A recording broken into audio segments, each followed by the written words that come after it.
Oi, gente. Voltando aqui com os nossos conceitos iniciais de web design, agora eu vou falar para vocês sobre a geração de alternativas. Essa geração de alternativas, para fazer com que elas geralmente aconteçam, a gente usa uma metodologia. Eu não vou assim me aprofundar no conceito de metodologia com vocês, e eu nem me aprofundei também no conceito de design, porque é um conceito assim que é mais técnico mesmo, ele é bem para a universidade passar para as pessoas que estudam design. Ele, assim, eu tentar passar para vocês agora de um jeito mais rápido, mais resumido, não vai ficar tão bom e de repente pode ser até que vocês não entendam da forma como ele deve ser entendido. Então, assim, ó, eu vou falar de um jeito bem simples, que é para que todo mundo consiga entender realmente o que é uma metodologia. Uma metodologia, eu costumo dizer que é uma receita de bolo. São todos os passos e os ingredientes que você tem que ter nas ordens corretas, nas quantidades corretas, para que o seu produto dê certo. É lógico que uma receita de bolo é uma metodologia super simples. Mas quando a gente está falando de design, é o percurso que a gente precisa seguir para chegar à solução de um problema.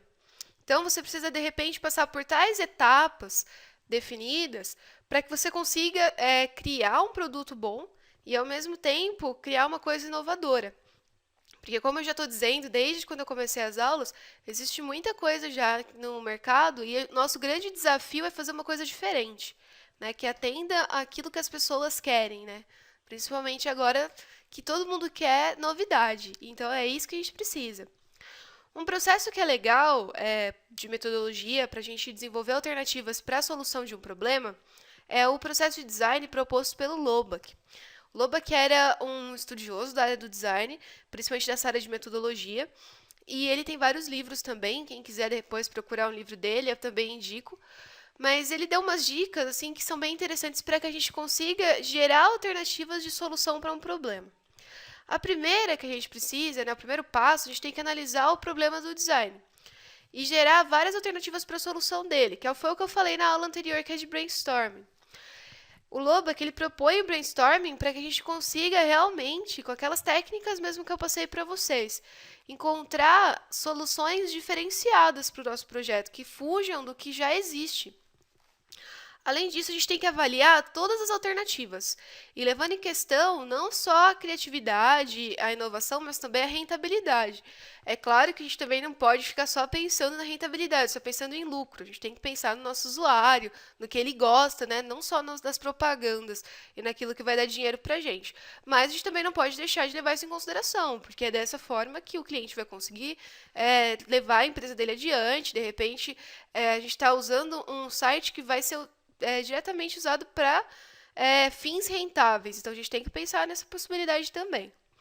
Procure sempre alternativas criativas e inovadoras. Realize soluções, procure em prática as melhores alternativas, procure colocar em prática as melhores alternativas que solucionam o problema encontrado. Isso ficou meio redundante, né? Mas é por que eu quis dizer aqui? Eu quis dizer que você tem que encontrar alternativas diferentes para solucionar o mesmo problema que está todo mundo solucionando da mesma forma. E isso vai fazer com que o seu produto seja diferenciado. Já falei muito isso, mas é legal sempre falar para que vocês tenham isso bem difundido entre vocês. Uma poderosa ferramenta que a gente tem para gerar uma alternativa diferenciada é o Emotion Design. Muita gente não conhece o Emotion Design e fala assim, nossa, mas o que é isso, né? É uma coisa meio emo? Não, gente, foi uma brincadeirinha, mas o Emotion Design, ele é uma técnica no qual a gente leva em consideração a estética do objeto.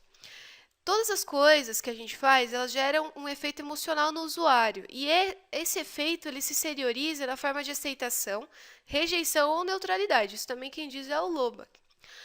Se alguma coisa é ruim ou perigosa, no nosso corpo ele reage assim, inconscientemente, isso vai dos nossos instintos. E os nossos músculos ficam tensos em preparação para correr ou atacar. Se uma coisa é boa ou é desejável, a gente relaxa e aproveita a situação. Quem diz isso é o Norman, em 2004, no livro dele. Com essas frases que eu pus para vocês aqui, tanto a do Loback como a do Norman, a gente conclui que o Emotion Design é o design concentrado nas emoções causadas pelos produtos que nós criamos, de modo a priorizar a criação de vínculos positivos entre o consumidor e o criador. Então, o que isso quer dizer? Quando a gente está criando, principalmente um site, a gente tem que tentar cativar as pessoas que vão ler esse site. É a mesma coisa de quando você cria uma revista, um jornal, um produto gráfico impresso. Nem todo mundo vai parar e ler aquilo, nem todo mundo vai gostar daquilo. Então, assim, o nosso grande desafio é criar alguma coisa que cative as pessoas, que seja diferente, que elas olhem e se sintam motivadas a utilizar. Que elas se sintam motivadas, de repente, se é um site de compras, a comprar naquele local.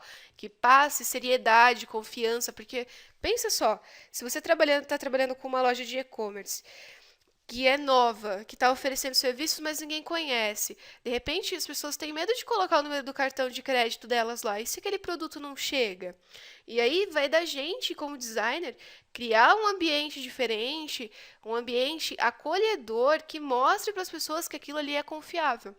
E às vezes você vai falar assim, mas como que eu vou fazer isso? Vocês vão ver mais pra frente, nas aulas que eu vou falar com vocês, a cor influencia muito, a tipografia que a gente vai utilizar, as formas que a gente vai usar. Isso tem a ver muito também com psicologia e também com Gestalt, que eu vou falar um pouquinho depois para vocês. Mas já é interessante que vocês vão procurando, de repente dá uma olhada na internet, olha os sites que vocês costumam gostar e tentem olhar assim de um jeito diferente para eles. Olhem as cores que eles usam, olhem as tipografias que eles usam. Quem não sabe o que é tipografia é a fonte, tá? Que também muita gente conhece como fonte. Olhem, de repente, como que são distribuídos os boxes de texto, as imagens que estão naquele site. Isso vai mostrar muito para vocês o que está querendo ser passado e por que vocês gostam tanto daquilo. Tentem pensar o porquê, geralmente, disso. Vamos continuar mais um pouquinho aqui. E a gente também tem um conceito que é importante, que é o de comunicação estética. Esse aqui a gente vai falar dele para finalizar essas aulas básicas.